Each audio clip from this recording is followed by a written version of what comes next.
C programming এর Bangla video টিউটোরিয়ালে সবাইকে স্বাগতম। আমি শরীফ।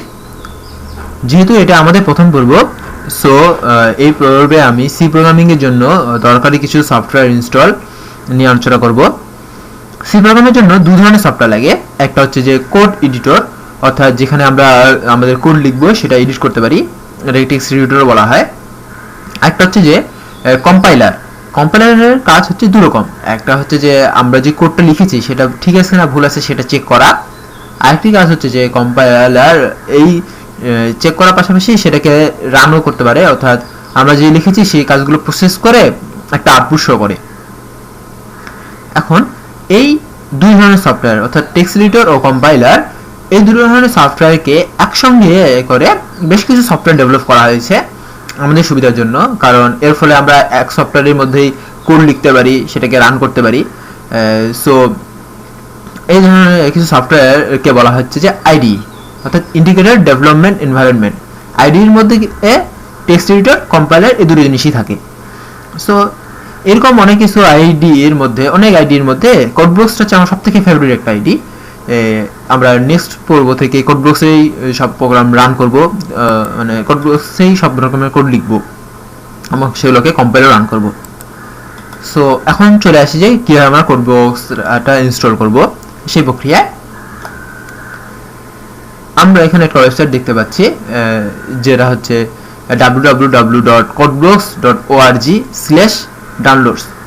এই ওয়েবসাইট থেকে আমরা কোডব্লকসটা ডাউনলোড করতে পারি। কোডব্লকসটা আমরা এই ওয়েবসাইট থেকে ডাউনলোড করতে পারি, সম্পূর্ণ ফ্রি একটা এবং ওপেন সোর্সের জিনিস। সো আমরা এখান থেকে যদি সে কোনো সফটওয়্যারটা ডাউনলোড করি তা আমাদের কোনো প্রকার খরচ লাগবে না, মানে কোনো ডলার দিয়ে সেটাকে কিনতে হবে না। প্রথমেই আমরা এই ওয়েবসাইটে আসবো। ওয়েবসাইটে আসি যে এখানে ডাউনলোডস দ্য বাইনারি রিলিজ, এই লিঙ্কটাতে ক্লিক করলেই আমরা এরকম একটা পেজ পেয়ে যাব। এই পেজ থেকে আমরা কোডব্লকসটা ইনস্টল করব। সো এখান থেকে প্রথমেই দেখি যে এখানে লেখা আছে যে উইন্ডোজ এক্সপি ভিস্তা 7। আমরা যারা উইন্ডোজ ব্যবহার করি তারা এখান থেকে ইনস্টল করতে পারি, ডাউনলোড করতে পারি। সো উইন্ডোজ যারা ইউজ করি তাদের জন্য যে পরে যে লিঙ্কগুলো আছে সেই লিঙ্কগুলোর মধ্যে যে কোনো একটা থেকে লিঙ্কে ক্লিক করেই আমরা কোডব্লকসের এই সফটওয়্যারটা ইনস্টল করে নেব, ডাউনলোড করে নেব এবং পরে সেটাকে নিয়ে ইনস্টল করব। সো আসি মূল প্রোগ্রামে। যে আমরা যদি কোডব্লকসটা ডাউনলোড করি তো এরকম একটা সফটওয়্যার পাবো। কোডব্লকস ইনস্টল করা সাধারণ 4-5টা সফটওয়্যার ইনস্টল করার মতোই। তো প্রথমে আমরা সেখানে ডবল ক্লিক করি।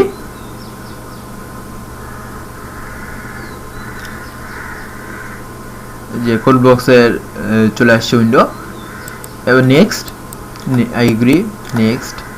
এখানে আমরা যে এখানে কোডব্লকসটা ইনস্টল করব সেখানে ইনস্টল, এখানে বরাবরই সি ড্রাইভ দেওয়া থাকে, যাতে সি ড্রাইভে এক্সপি সেটআপ, এক্সপি বা মূল অপারেটিং সিস্টেম সেটআপ দেওয়া আছে সেখানে চলে আসে। বাট আমার মূল অপারেটিং সিস্টেম উইন্ডোজ এক্সপিটা সেটা দেওয়া আছে এল ড্রাইভে। সো এখানে এল ড্রাইভ এসেছে, আমরা এই ড্রাইভটা চেঞ্জও করে নিতে পারি, সেটা আমাদের নিজস্ব ব্যাপার। তারপর ইনস্টল। এখন ইনস্টল প্রক্রিয়াটা চলছে। তো ইনস্টল প্রক্রিয়া চলার মাঝখানে আমি কিছু কথা বলি যে আসলে কম্পাইলার কি কাজটা করে সেটা নিয়ে আলোচনা করব।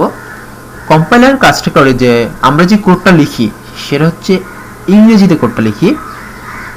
এখন মূল যে ব্যাপারটা যে কম্পিউটার আসলে 0 আর 1 ছাড়া কিছুই বোঝে না, সে বাংলাও বোঝে না, সে অন্য কোনো ভাষাও বোঝে না। সো তাকে তার ভাষায় বোঝাতে গেলে আমাদেরকে কি করতে হবে, তাদের ভাষায় কোড লিখতে হবে। সো 0 আর 1 দিয়ে কোড লেখাটা অনেক কষ্টসাধ্য। অনেক দিন আগে আমাদেরকে সেভাবেই কোড লিখতে হতো, কিন্তু ধীরে ধীরে বিভিন্ন রকমের ল্যাঙ্গুয়েজ যেমন সি, সি প্লাস প্লাস এই ধরনের অনেক ল্যাঙ্গুয়েজ ডেভেলপ হওয়ার ফলে এই ভাষাটা আমাদের কাছে অনেক বেশি সহজ হয়ে গেছে, যে কম্পিউটারের ভাষাটা। কিন্তু তারপরে কম্পিউটার তো তার নিজের ভাষায় সব কিছু বুঝবে। এই কম্পাইলারের কাজটা করে যে দোভাষীর মতো কাজ করে, অর্থাৎ আমরা যে ভাষায় কোডটা লিখি সেই ভাষার কোডটাকে তারা করে কি যে 0 আর 1-এ কনভার্ট করে দেয়, যাতে কম্পিউটার সে ভাষা বুঝতে পারে। তারপরে এই বাকি কাজটা হয়। সো মূলত যে জিনিসটা বোঝানো গেলো যে কম্পাইলারের কাজটা হচ্ছে যে সে হিউম্যান ল্যাঙ্গুয়েজকে মেশিন ল্যাঙ্গুয়েজে ট্রান্সফার করে। এখন আমরা এখানে দেখা যাচ্ছে do you want to run CodeBlocks now, no করলে, তারপর নেক্সট, তারপর finish.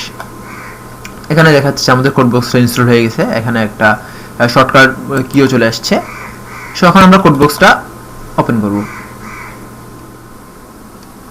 So code box open করার পরে আমরা এরকম একটা উইন্ডো পাবো, এর মধ্যে আমরা কোড লিখব। কোড লেখার জন্য প্রথমে একটা নতুন ফাইল ক্রিয়েট করতে হবে। নতুন ফাইল তৈরি করার জন্য ফাইল থেকে নিউ থেকে এমটি ফাইল, এর শর্টকাট কি হচ্ছে কন্ট্রোল শিফট এন। এবার এই ফাইলটাকে সেভ করতে হবে, সেজন্য ফাইল থেকে সেভ ফাইল এস, এর শর্টকাট কি হচ্ছে কন্ট্রোল এস। এখন আমরা ডাইরেকশন দেব যে কোন জায়গায় আমি এটাকে সেভ করব। এই জন্য প্রথমে মাই কম্পিউটার থেকে ডি ড্রাইভে আমি সেভ করব। আপনারা অন্য কোনো ড্রাইভেও সেভ করতে পারেন। ডি ড্রাইভে এখন আমি এখানে নাম দিব ফোল্ডারের নামটা দিচ্ছি প্রোগ্রামিং। এখন আমরা দিব ফাইলের নাম, যে নাম সেভ করতে চাই। যেহেতু এটা আমার প্রথম প্রোগ্রাম সেহেতু এটার নাম দিচ্ছি ফার্স্ট ডট সি। ডট সিটা হচ্ছে এই সি প্রোগ্রামিং ফাইলের এক্সটেনশন। এখন এটাকে আমি সেভ করব। এর মধ্যে আমি সকল প্রকার কোড লিখব। এখন প্রথমেই বেসিক কিছু জিনিসগুলো লিখে নেই। আমাদের যেহেতু প্রথম প্রোগ্রামে আমি শিখবো যে কোনো কিছু প্রিন্ট করা, সাধারণভাবে কোনো কিছু প্রিন্ট করাটাই শিখবো আমরা। সো প্রথমে আসি যে এই ছোট কি প্রোগ্রামের জন্য কি কি জিনিস আমাদেরকে দরকার পড়বে, সেই জিনিসগুলো আগে লিখে ফেলি। প্রথমে আমাদেরকে লিখতে হবে include stdio.h #include stdio.h। এটা হচ্ছে হেডার ফাইল। হেডার ফাইলটা হচ্ছে স্ট্যান্ডার্ড std থেকে standard input output header file. এরপর লিখবো ইন্টিজার মেইন, এটা হচ্ছে মেইন ফাংশনের শুরু। এখানে লিখবো রিটার্ন 0।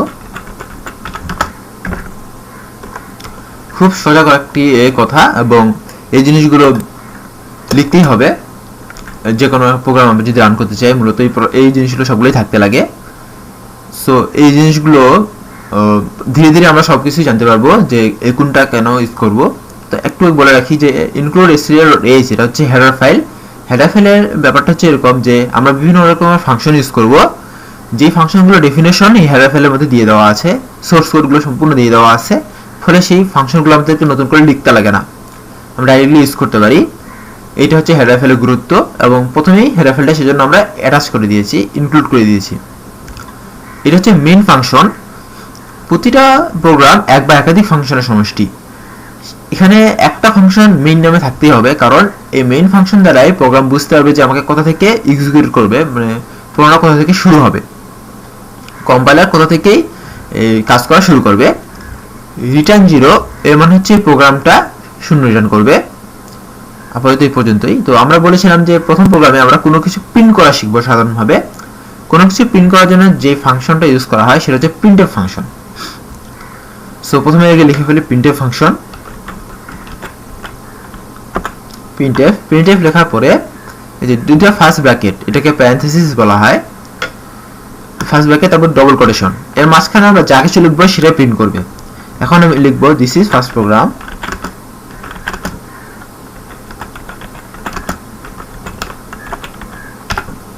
এই কথাটুকু প্রিন্ট করবে। এবং যেহেতু এটা সম্পূর্ণ একটা স্টেটমেন্ট, সেহেতু এই স্টেটমেন্টের পর আমাদেরকে সেমিকোলন দিতে লাগবে। প্রতিটা পূর্ণ স্টেটমেন্টের পর আমাদেরকে সেমিকোলন দিতে লাগবে।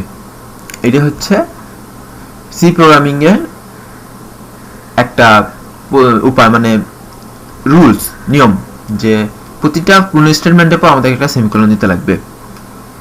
সো এখন এখানে যে আমরা প্রিন্টএফ ফাংশনটা ইউজ করেছি, এই ডবল কোটেশনের মাঝখানে যা কিছু লেখা থাকবে সেই জিনিসটা আমাদেরকে সে প্রিন্ট করে দেখাবে। এবং এই প্রিন্টএফ ফাংশনের যে ডেফিনেশনগুলো সেগুলো স্ট্যান্ডার্ড ইনপুট আউটপুট হেডার ফাইলে দিয়ে দেওয়া আছে, এই জন্য আমি হেডার ফাইলটা ইনক্লুড করেছি।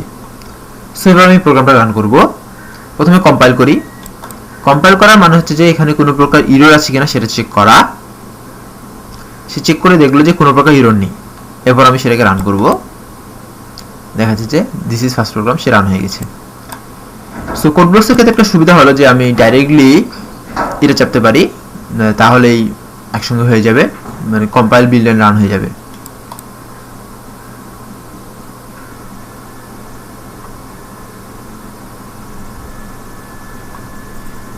একসঙ্গে রান হয়ে গেছে।